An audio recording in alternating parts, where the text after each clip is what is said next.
এই এই নির্মাণ কাজে আমরা তো আধুনিক রাষ্ট্র গঠন করছি আমাদের চিন্তাধারা, তাহলে অনেক জনগোষ্ঠী, অনেক বিভিন্ন জনগোষ্ঠীও বাদ পড়ছে। সো ওই বাদ পড়ার ক্ষেত্র থেকে আউটসাইডার ভয়েস নারীদের আমরা পাবো, এবং যে নারীদেরকে নিয়ে লেখা হচ্ছে। আমি একটা উদাহরণ সবসময় ইউজ করি। মোহাম্মদী পত্রিকা যখন ফার্স্ট এডিটোরিয়ালে লিখেছিল যে আমরা চাই আমাদের হিন্দু ব্রেদরেন এবং আমাদের নারীরা যেন এখানে লেখেন, তো নারীরা এখানে খুব সাড়া দিয়েছিলেন। আর দুই রকমের লেখা আসতো। একটা হতো নারীকে, মুসলমান নারীকে কিভাবে চিত্রায়িত করা হয়, এবং এটা protest that this is a wrong portrayal. আরেকটা ছিল যে মুসলমান পুরুষরা,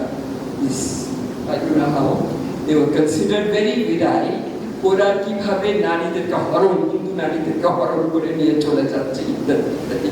এই দুই জায়গায় কিন্তু নারীর যৌনতা, নারীর সামাজিক ক্ষেত্র সবকিছু নিয়ে ভীষণ রকমের আলোচনা হচ্ছিল।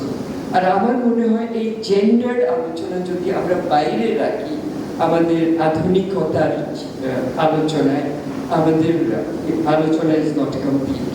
সেকেন্ডলি, আমরা ওয়েস্টার্ন মডার্নিটিতে যদি যাই, গ্রিসের কথা হয়েছে এবং recognition of the individual talent, we just have to go to Virginia Woolf, যে সেখানে উনি অরল্যান্ডো লিখছেন, যেখানে মানে জেন্ডার কি এই জিনিসটাকে প্রশ্নবোধক করা, এই জিনিসটাকে অনেক বেশি বহমান করা, এক জায়গায় নির্দিষ্ট জায়গায় না আনা, আমার মনে হয় একটা নারীর দৃষ্টিকোণ থেকে এই আলোচনাকে আরো এনরিচ করা যায়। এই আমার না, এক্স্যাক্টলি, অ্যাবসলিউটলি। এজেন্সি হিসেবে আমার এখন মনে হচ্ছে সম্ভবত 40s বা 50s দিকে যোগেন্দ্রনাথ দত্ত তিনি একটা বই সম্পাদনা করেছিলেন, বঙ্গের মহিলা কবিরা। ওটা হাতে এসেছিল, বেশ মোটা একটা সংকলন, এবং সেখানে স্বর্ণকুমারী দেবী, প্রমীলা নাগ থেকে অনেক লেখা হচ্ছে। তো ওটা আমি রিভিউ করেছিলাম, মনে করে আমি পত্রিকা রিভিউ করেছিলাম। আই ওয়াজ সো স্টান্ড, মানে এত অসাধারণ সব কবিতা। স্বর্ণকুমারী দেবী তো ঠাকুরবাড়ির মানুষ, হ্যাঁ। তো ফলে এই সকল এলইডি লাইটের আলিয়াতে তার হারিকেনের বাতিয়া দিয়ে পড়ছে, এরকম আর কি ব্যাপারটা। কিন্তু যোগেন্দ্রনাথ মিত্র তাকে পিক করেছেন এটা বলে যে তিনি আসলে কোন অর্থে প্লান সাহিত্যিক। কেন মেইন স্ট্রিম সাহিত্যিক ন্যারেটিভ তৈরির ক্ষেত্রে আমরা ওনার কবিতাকে রাখছি না, কেন সংকলনে পশু তাদেরকে রাখছি না, সে আলোচনা তখন হয়েছে একটা লেভেল। পরবর্তীতে তাদের জন্য আলাদা সংকলন করা হয়েছে। এখন আমাদের সমস্যাটা হয়েছে এটা, আমরা হচ্ছে ওই যে মহিলাদের জন্য আলাদা সিট বানাই, হ্যাঁ। তো মেইন স্ট্রিমিং করার যে এটা আমাদের চিন্তার মধ্যে সেটা নাই, বলে আমাদের বারবার এটা বলতে হয়, নিজেদেরকে মনে করিয়ে দিতে হয়। খুব মানে আমার এই সংকলনের একটা কবিতা আমার খুব মনে পড়ে, সমস্ত স্বর্ণকুমারী দেবীর অথবা প্রমীলা নাগের, নিভাও নিভাও শীঘ্র এত কি আমোদ, দেখছো না এখনো তো এক ছাদ রোদ, হ্যাঁ। সন্ধ্যার আগে বাতি জ্বালিয়েছে, তো এই হচ্ছে দুটো লাইন। তো আমার খুব মনে হচ্ছে এত অসাধারণ একটা চিত্র। তো এরকম কবিতা প্রচুর ছিল। তো ফলে ডেফিনেটলি আধুনিকতার আলোচনায় যৌনতা, নারী এজেন্সি খুবই দুটি খুব গুরুত্বপূর্ণ। পুরুষ কীভাবে দেখছে, কীভাবে হাজির করছে রেপ্রেজেন্টেশন, উইমেন তারা নিজেদেরকে কীভাবে রেপ্রেজেন্ট করছে, সমাজকে কীভাবে রেপ্রেজেন্ট করছে, প্রত্যেকটা জিনিস মানে খুবই গুরুত্বপূর্ণ। তো এই নিয়ে ডেফিনেটলি আরো অনেক আলোচনা হবে। তো আপনাদের আর কোনো মন্তব্য না থাকলে আমরা আরেকটু আমাদের আলোচনার কাছে যাই।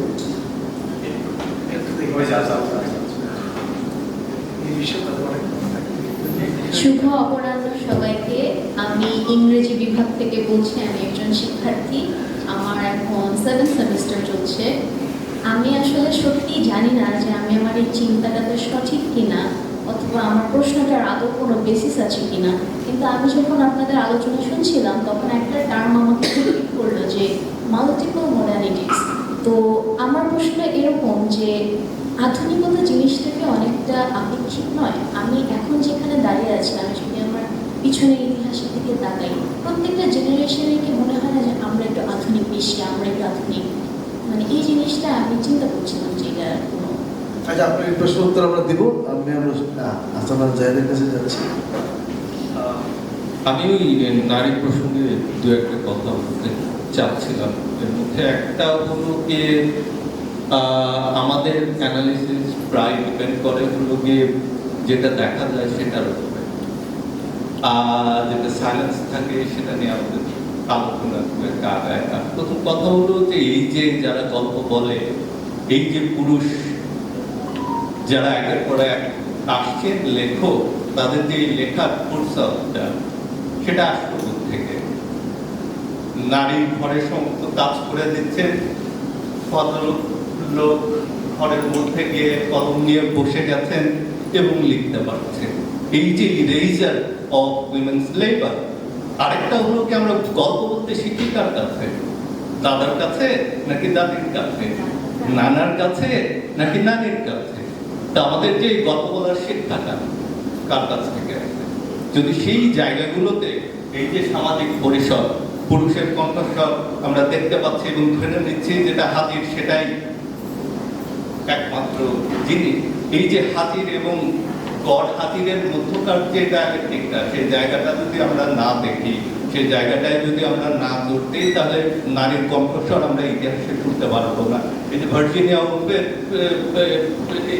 লেখাই তো এক জায়গায় আছে যে যেই জায়গায় আমরা দেখবো যে একজন নারী যে হয়তো দেখা গেল যে খুব সৃষ্টিশীল ছিল কিন্তু তাকে ইয়ে করতে পারছে না, অথবা সে হয়তো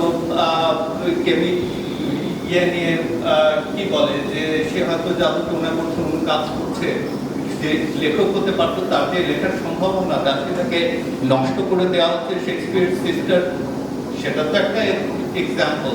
তার মানে হলো গিয়ে একদিকে তো নারীর জায়গা থেকে ক্রমাগত সেই উদ্যোগ আছে যে তার গল্পটাকে আনাদিত করা, কিন্তু পুরুষের গল্পের মধ্যে নারীর যে কণ্ঠস্বর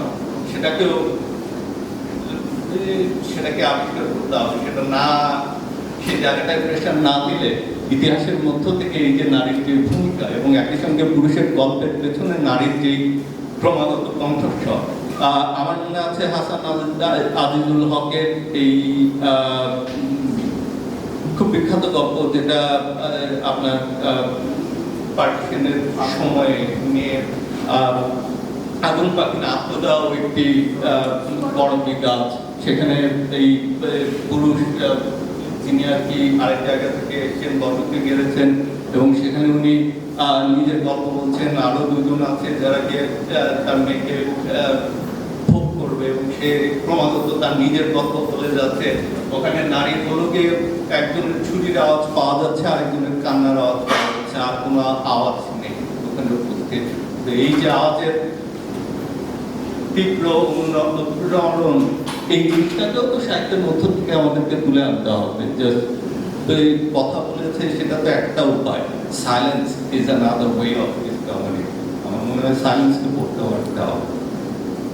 আমার একটা কমেন্ট আছে।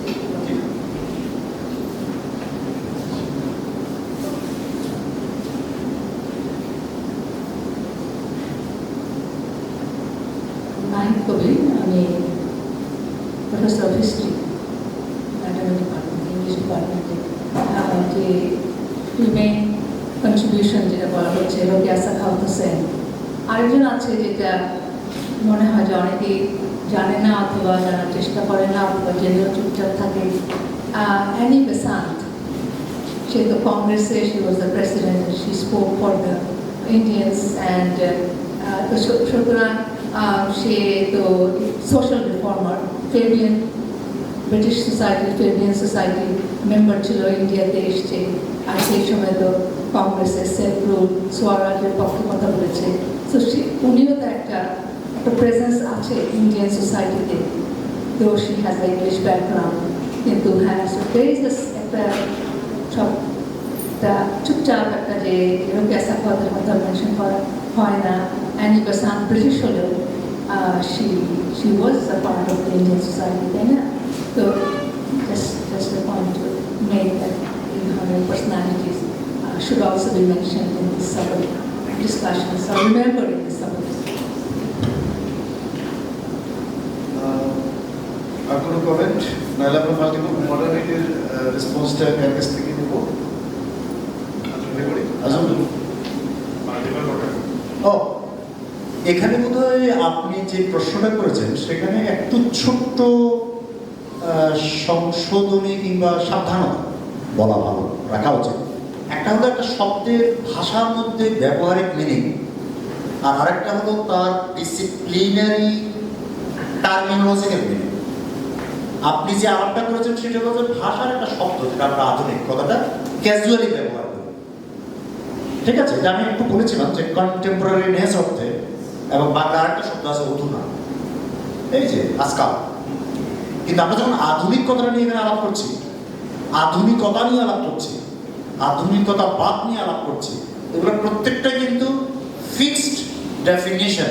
আমরা তর্ক বিতর্ক করছি কারণ ডেফিনিশনটার ব্যাপারে বহু লোক একমত হয় না, এই জন্য বিতর্ক হচ্ছে। কিন্তু খেয়াল রাখতে হবে যে এগুলো আমাদের দৈনন্দিন ব্যবহারের শব্দ নয়, দিজ আর টার্মিনোলজিস। যদি এগুলো আলাদা করতে পারে তাহলে আপনি যে কথাটা বলেছেন সেটা আসলে ওই যে আপেক্ষিক ইত্যাদি যে বলি, আপেক্ষিক তো পৃথিবীতে এমন কিছু নেই আপেক্ষিক না, এমনকি ফিজিক্সের মতো অতি নিরূপিত বিজ্ঞানও না।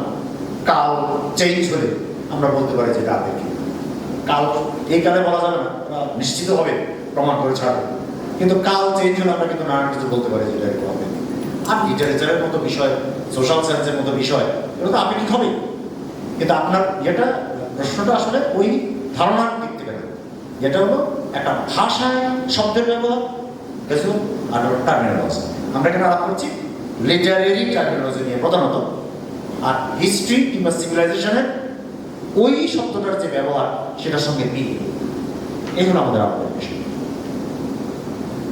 একটু যদি অ্যাড করি, জিনিসটা হচ্ছে মাল্টিপল মডার্নিটি যখন আমরা বলি তখন আসলে আমরা একটা প্রিসাপোজিশন আমাদের থাকে, সেটা হচ্ছে যেমন ধরা হয় যে আধুনিকতা পশ্চিমে বা ইংল্যান্ডে এসেছে এত সময়, হ্যাঁ, লিটারারি এতে যদি ধর বা সামাজিক প্রোগ্রেসের চিন্তা করে বা ইন্ডাস্ট্রিয়ালাইজেশনের চিন্তা করে যদি আমরা একটা কাল ঠিক করি, ধরা যাক শিল্প বিপ্লব একটা স্টেজ, এটা হয়েছে 18th সেঞ্চুরি।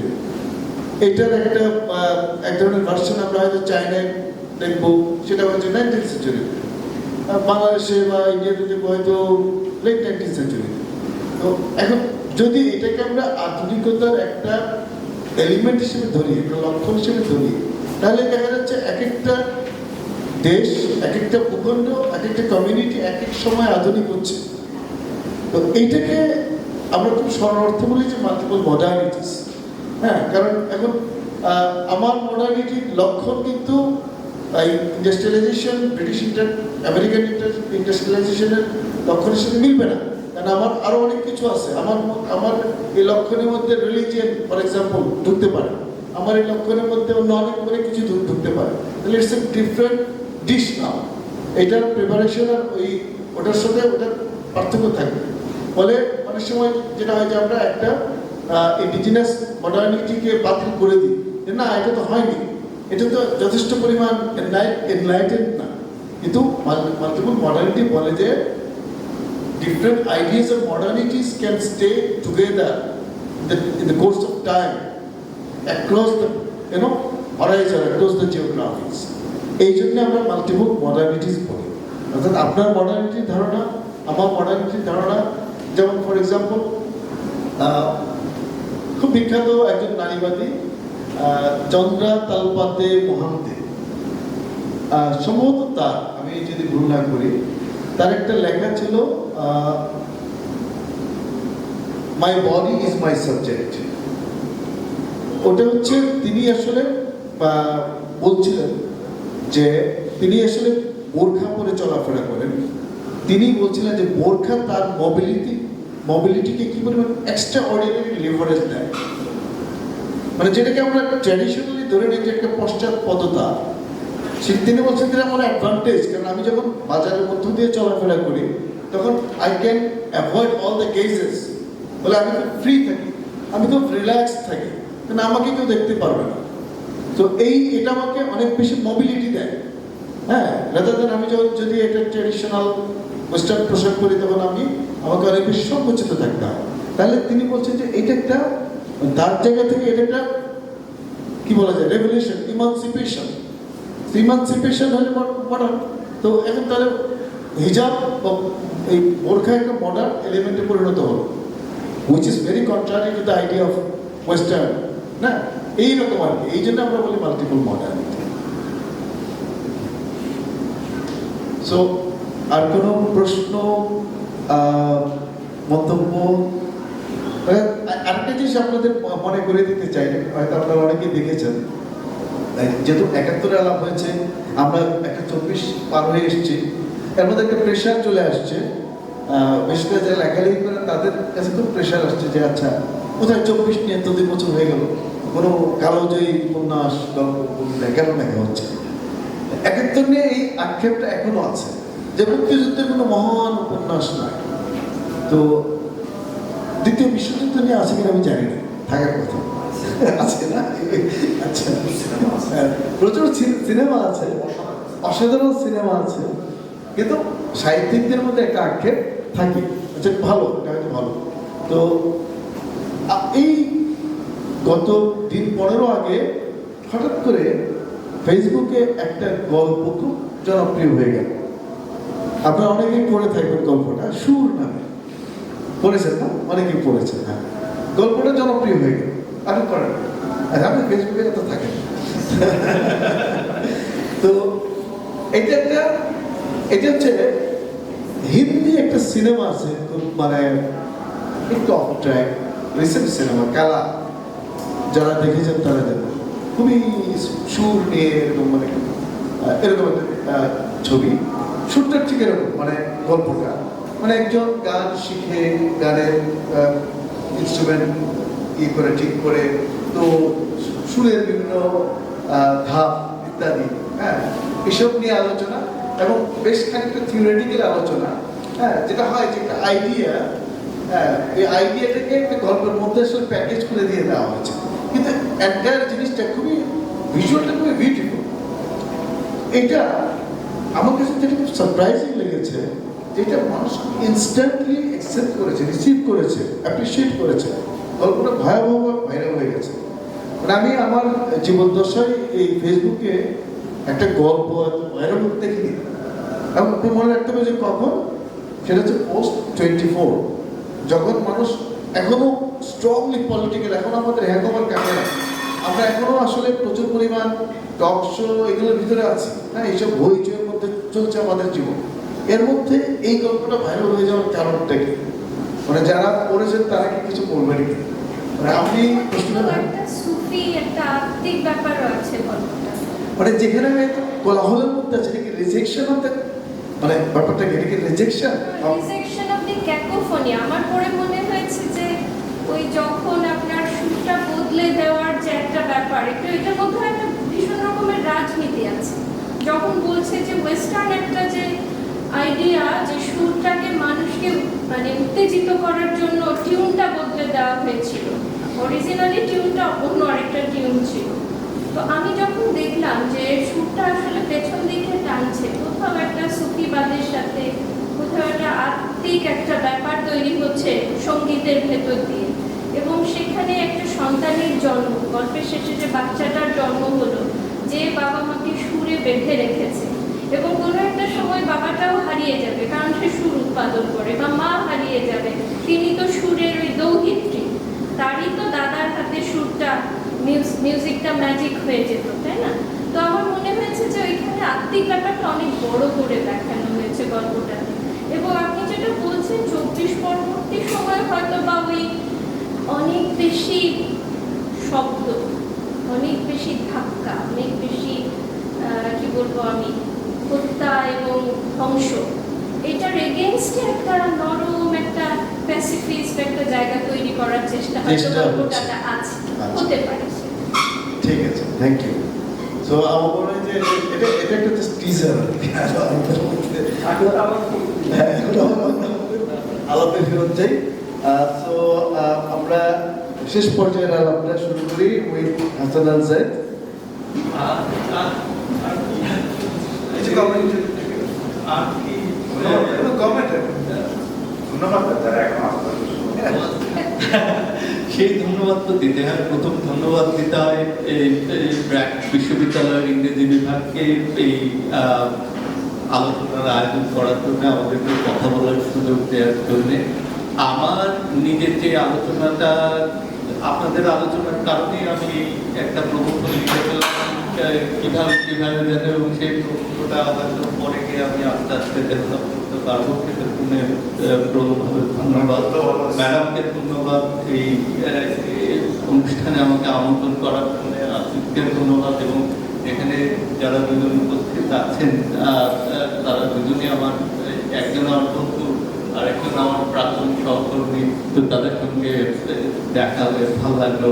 আমার সহকর্মী নিয়ে ওখানে উপস্থিত, সেটা আমার আরেকটা তাকে যেটা হয় যে সেই সুযোগটার জন্য আমি খুবই খুবই কৃতজ্ঞ, বিশেষ করে যারা এখনো আছেন, যারা এখানে আমাদের আলোচনা শুনেছেন। সাবিয়া আপাকে ধন্যবাদ, পরে দেখা হলো। আতিফ আলীদেরকে ধন্যবাদ, ওনার সঙ্গে অনেকদিন পরে দেখা হলো। তো সবাইকে ধন্যবাদ জানাই। ধন্যবাদ ভাই। আমি যেটা বলতে চাই সেটা হচ্ছে, বহু বছর পরে এই অনুষ্ঠান উপলক্ষে আমি বাংলা লিখলাম, প্রায় বহু বছর পরে, এবং ভালো লেগেছে মানে এই আলোচনায়। এবং আপনার সুমন ভাইয়ের সাথে পরিচয় হলো, আমি বহু বছর দেশে বাইরে ছিলাম, আপনার সাথে দেখা হয়নি। আজম ভাইকে তো দেখে ভালো লেগে গেল, উনি এত বড় একটা দায়িত্ব সামলাচ্ছেন। এবং জাহিদ ভাইকে তো অবভিয়াসলি ধন্যবাদ, উনি আমার বলার সঙ্গে সঙ্গে রাজি হলেন। আর সবচেয়ে বড় ধন্যবাদ পাওয়ার প্রাপ্তি যা ম্যাডামের, ফেরদৌস ম্যাডাম আমাকে আসার পরেই বলেন এই অনুষ্ঠানটা করবে। তো আমরা যেটা করতে পারলাম, এবং আমার মনে হয় আমরা সফলভাবে করতে পেরেছি, এবং এর জন্য ব্র্যাক কমিউনিটিকে ধন্যবাদ দিচ্ছি, এবং ম্যাডামকেও ধন্যবাদ দিয়ে আমি সুমন ভাইয়ের কাছে মাইকটা দিয়ে দিচ্ছি। Thank you. ওকে, মানে আমি যেহেতু নতুন বাংলা বলি না, এবং আমি প্রায় একজন প্রফেশনাল বক্তা, ফলে আমি ধন্যবাদ দিচ্ছি না।